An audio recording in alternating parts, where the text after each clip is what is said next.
Aabot naman sa 70,000 pisong halaga ng gamit at pera ang natangay ng looban ng bahay ng TV host na si Teddy Corpus. Pinaghahanap na ang suspect. Saksi si Jamie Santos.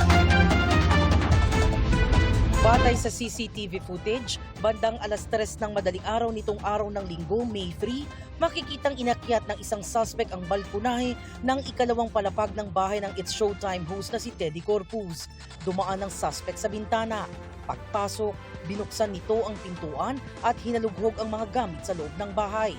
Halos 30 minutong naghanap ng maaaring makuha ang suspect. Tinangay ang ilang personal na gamit, kabilang ang cash, alahas, chargers at gaming tablet. Makikita rin sa kuha ng CCTV na sinubukan pa ng suspect na buksan ang isang nakakandadong pinto sa unang palapag. Ngunit nabigo kaya bumalik ito sa ikalawang palapag at doon dumaan palabas ng bahay. Ayon sa QCPD Station 14, nasa ikatlong palapag natutulog si Corpus at ang kanyang pamilya nang mangyari ang insidente. Based din po sa investigation natin, dumaan po ito dun sa terrace to sa second floor po ng ating victim. So naghanap po siya doon ng bintana na pwede niyang pwersahin para makapasok. So pagdating po niya doon sa terrace, naghahanap po siya ng bintana. Pinuwersa niya po kaya nakapasok siya. So pagdating po doon, naghanap na po siya ng mga pwede niya mapakinabangan. Tinatayang aabot sa 70,000 piso ang halaga ng mga natangay na gamit at pera.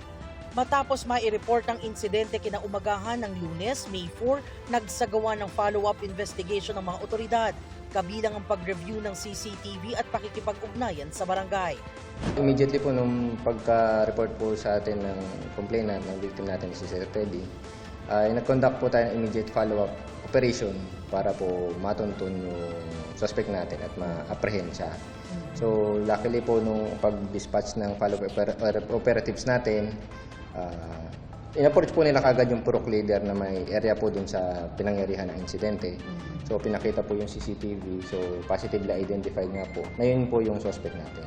Tukoy na ng mga pulis ang pagkakakilanlan ng suspect at lumabas din sa verifikasyon na may naunang record ito noong 2018 kaugnay sa robbery at paglabag sa Republic Act 10591 o Comprehensive Firearms and Ammunition Regulation Act.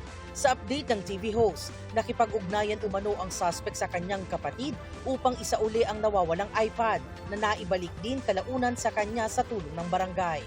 Patuloy ang pagtugis ng QCPD sa suspect na nasampahan na ng reklamo. Ako si Jamie Santos, ang inyong saksi.